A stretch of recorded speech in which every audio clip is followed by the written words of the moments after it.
oddiy Mercedes-Benz Vito'dan VIP ko'rinishga o'zgartirilgan bu o'sha mashina. Bu mashinani asosan orqa tarafdan video boshlanadi. Xo'p, akalar, bu mashina eski holatidan, xuddi shu videoda ko'rib turgan holatingizdan to'liq qayta o'zgartirilgan.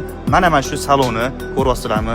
Har bitta detal, har bir o'rindiqlar, akalar, mana bu yangi qo'yilgan o'rindiqlar juda ham chiroyli chiqqan. Haqiqiy VIP luxury. Men avtobloger emasman. Bu mashinani video qilishimdan maqsad aynan shu mashinaning ichida ishlatilgan to'liq katta nima mahsulot bo'lsa, har bir metrini o'zimizni, ya'ni Burxon Charm do'koni tarafidan yetkazib berganmiz.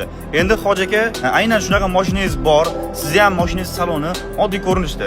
Shu holatga keltirish uchun sifatli mahsulot kerak bo'ladi. O'sha sifatli mahsulotni shundoq Burxon Charmga o'tib oling aka. Agarda mahsulot qiziq bo'lsa, biz sizga yetkazib beramiz. Aynan shu holatda shunga o'xshash ishlarni biz davomiy ko'rsatib borishimiz uchun siz bizga obuna bo'lib qo'ying va yana shu videoni tagida, izohlarda o'zingizning fikringizni qoldirib keting va do'stlaringizga yuborib qo'ying, aka.